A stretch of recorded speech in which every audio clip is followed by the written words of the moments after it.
And welcome back to another episode of the Pelican Softball Report. These are our 2026 previews that we've got for the high school season coming up. And well, if you've watched the ones that we've had already, you're got to be enjoying them just like I am. And tonight is no different. We're with Darbone Woods Charter School, the Lady Wolves head coach David DeMoss. Coach, welcome. I appreciate it. Glad to be on. Look, it seems like softball never ends. I know with travel and with fall ball and with all of that, but here it is after Christmas in January, and it's got to be getting close for you guys. Yeah, I was just talking to our executive director. We got junior high ball starting up next week, and so I'm trying to. Goodness It's kind gracious! of it's kind of jumped up on me here, and the varsity will be here for long too. Look, it's amazing how that goes, and you guys are off of a tremendous season. Of course, I know it didn't end like you wanted to, but a deep run into the playoffs. Let's look a little bit at last season, and then we'll jump into our preview from here. Okay. Take me through that run. You guys ended up with state championship game against the district foe in Calvary, and man, it just seems like those are always wars with you guys. Yeah, definitely always a good game between us. They're a very good ball club. I mean, they're one of the best in the state, and it don't matter if it's Class C to 5A. They can pretty much play with just about anybody. So it's always going to be a challenge, going up against them, and that's kind of that hump we're trying to get over right now is figure out a way to beat Calvary. Well, you've got a great plan in place. You're centered around some really solid younger players on there too, and it's no mistake that Jolie Bennett leads the way in there. She is just she's a phenomenal player. Right, Jolie does a great job. Has been doing it. Everybody says we're young, and it's like the last 4 years we've been young because we've had, Right. Jolie and Brindley have both pretty much played since they were in seventh grade, and all this main core group, they're sophomores this year, and then we got some senior leadership that's been around forever too. I think Lila Jones and Charlie Alford, they've been starting pretty much since they were in eighth grade. So we've got a good group that has grown together over the past few years. What kind of a difference does that make as they get to high school? Because we talked earlier in the week with Pine Prairie head coach Alicia Aber, and Mhm. they're separated from their campus, so they don't get their seventh and eighth graders. And she's got a team that's got 12 to 14 players on it. How beneficial is it to have those in seventh and eighth grade on your program early? It makes a big difference to me just for the fact that we can, this year our varsity coaching staff is taking over. We're basically coaching the junior high also, so we're doing all of it, which is going to be a little bit more work on us. But I think when they get up to ninth, 10th grade, and a lot of these young girls, when they get up to start actually playing, they're going to know what to do. They're going to be around these older girls, and they know the system. They know what expected, and they know the expectations. So. And I guess the difficulty there is coaching that junior high team. Do you still take some of those girls up and put them on the varsity, or do you leave them down there in seventh and eighth grade? Uh, it varies year to year. Now, I'll typically will try to bring a few eighth graders up if we need especially to get some JV ball just to continue playing and kind of get a little bit of that experience traveling with the varsity team. I know this year we got about four eighth graders we'll bring up. Two of them that may very well wind up dressing out with varsity too. Uh, More for an emergency type situation, but it's nice to have those options. A couple years ago we didn't bring anybody up, Right. but here now, last year we brought a couple up to play, and it just depends year by year. Look, it's such a fertile ground up there of players that you have. Where do you find everybody? I wish I knew. I mean, most everybody lives in this area. Everybody thinks, charter school, we have all these kids from all over the place, but really, to my knowledge, just about all our softball players, they're from Union Parish.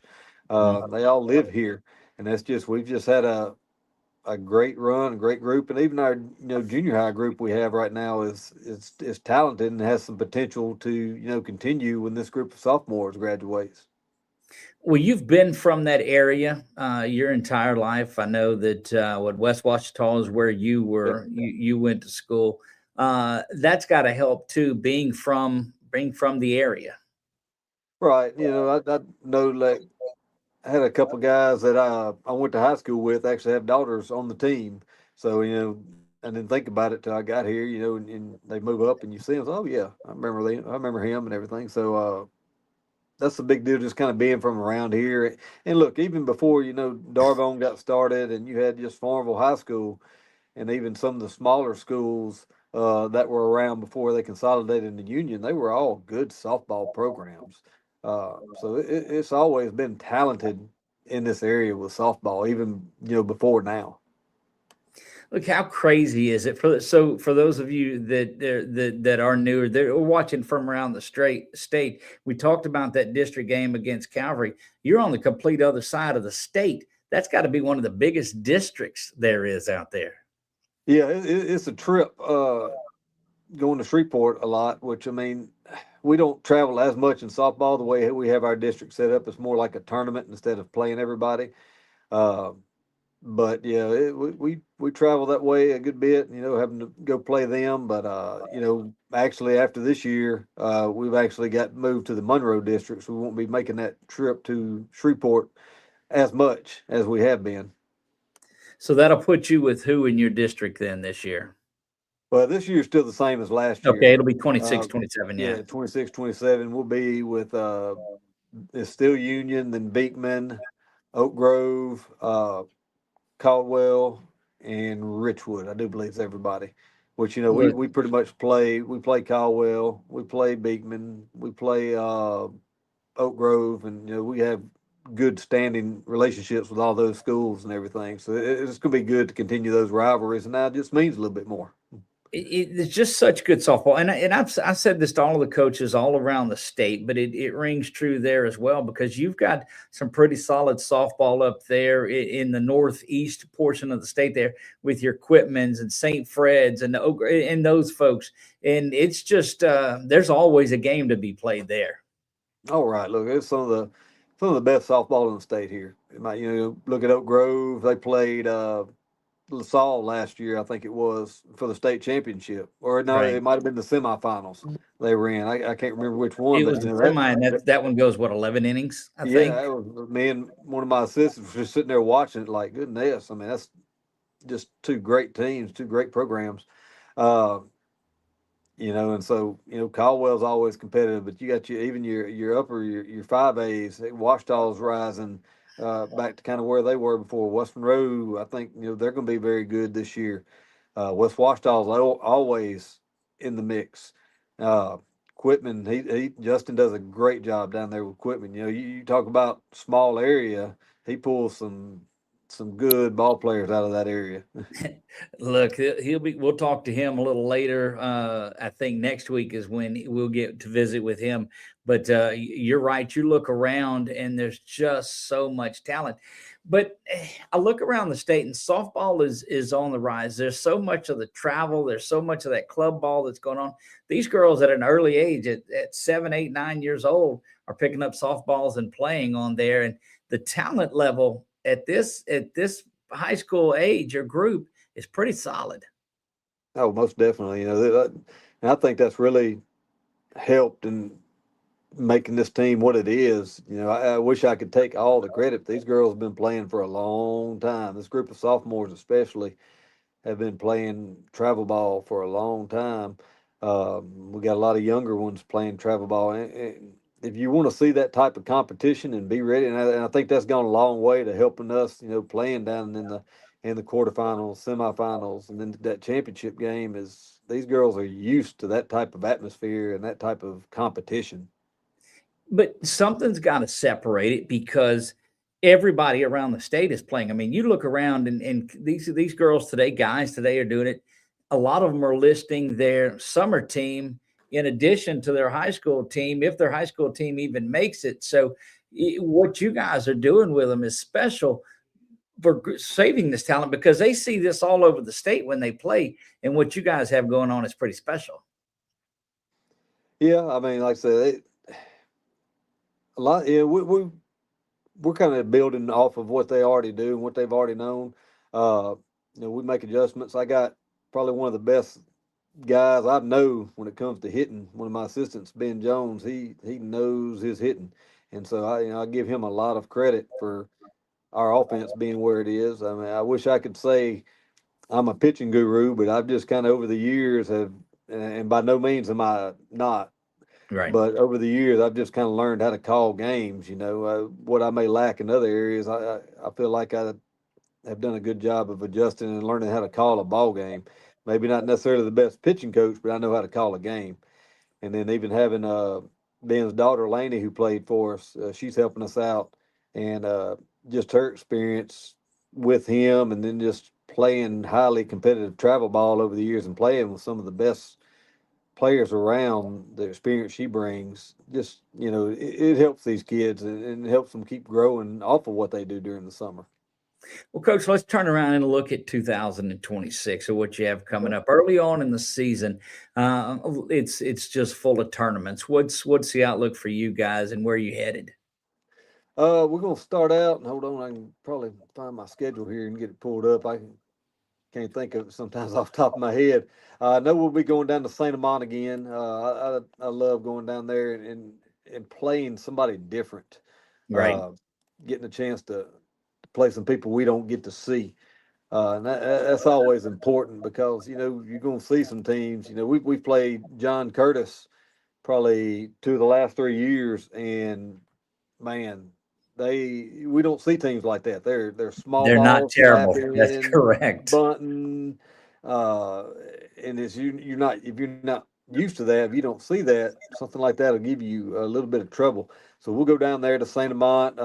We're doing a little co-tournament with Downsville uh, early in the year. I always like to try to go to the Polar Bear when I can, because just of the competition level. But we also have so many power lifters that every other year that powerlifting schedule gets in the way.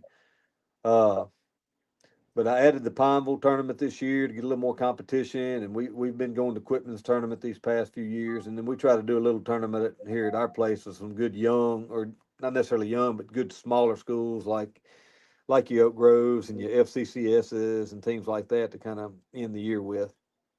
Well, we look forward to watching you guys. We'll be at the Pineville tournament. We'll be up at the Quitman tournament. So we'll be streaming a number of these tournaments. But let's look. So last year, you picked up some all-state honors, but as I looked through that, there was only one senior, Chloe Edwards, that was in there. The rest of them were underclass. So you've got a great group that's coming back. We've already talked about the sophomore class that's there, but you got a good senior group that's coming back also. Right, that senior group, and that sophomore group, kind of just because there's so many of them, I think, and that have contributed. They kind of, you don't see it very often. It almost seems like they may overshadow that senior group a little bit. But that's my group of seniors, especially Lila and Charlie. Uh, they're the true leaders on this team right now, and they come out and they do it every day. And they've been here, heck, as long, probably my second year. They were both probably starting. Like I said, I think since eighth graders, uh, they were starting, and so this is year 5 for them to be starting, and not just on the team, but starting. Right. So they're really, they lead by example, and they will show these young girls, what's expected of them, and they're not too busy to speak up either. Uh, so if something needs saying, a lot of times I don't have to say a word. I can just let them two handle it. That's a very good testament to that leadership part of it, Coach. We've seen the highlights, we've seen Jolie, we've seen the accolades that's all. Who is somebody maybe that we've not heard about that we better keep an eye on this year? Let's see. There's so many. I mean, I know Brinley's been with us for a long time, but I'm telling you, she came up big for us last year, and that's the kind of one of the downsides of some of those all-state teams, like with the coaches all-state. You can only get 4 players on there. Yep. Heck, Brinley last year came in big for us there towards the end of the year. So trying to think, Allie Chandler does a great job behind the plate. Her offense is steadily coming along. And I think she has a lot of potential offensively at the plate. And once it really clicks in the game with her, she really, out of anybody else we have power output wise, she can probably one of the few that can go and hit 10 to 15 home runs when it finally clicks. McKinley Leggett has done a great job in the outfield for us, and she's kind of our own base machine, and she does not strike out much. We had her kind of in the 9-hole last year, and I was never worried about her being an easy out because I knew she was going to put the ball in play somewhere. And then had a young lady last year. She's ineligible last year, but she'd moved over from Downsville with us, so she'll be able to play with us varsity wise this year. C.J. Norris. She's played a lot of travel ball in the past, so we're expecting big things out of her. So, look, I could pretty much make a case for any one of my starting 9, I guess, if you ask me. But I think they all have a chance to really make a big impact this year. Are you pretty much set with your top 9, or is there's still some battles going on? We still have a little bit of we're kind of looking for somebody to step up in the outfield. Chloe graduated and she was a big loss. She's Right. another one that she'd been starting for about 4 or 5 years. So she was a big loss. So we're kind of looking to fill that spot, which we're probably going to move McKinley to center field where Chloe played. And so we're kind of still trying to find that right fielder. And other than that, I mean, the infield, like I said, they're all underclassmen, and so they're kind of set. Now we have we can do some maneuvering around a little bit, just positioning wise. But other than that, we're pretty set on the infield with how we were last year. Well, I know you guys are getting ready to get going in 2026, and we thank you for being a part of our season preview. I know you said it starts quicker than you think because of the junior high ball. Right. Like I said, it's jumped up on me. I was thinking about it over the holidays. Like, man, I got so much stuff I still got to get done. And so I've been getting uniforms ready. Got to get with all of them, make sure their numbers are right because we start playing with them next Monday. Goodness gracious.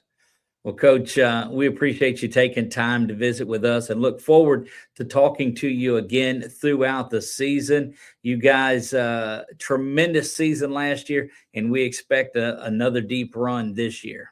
And we appreciate it. Head Coach David DeMoss with the Darbone Woods Charter School Lady Wolves. Keep an eye out for them as well. That sophomore class is solid. That senior class is there. All around a good team. Join us next time for our next 2026 high school softball preview right here on the Pelican Softball Report. We'll see you next time.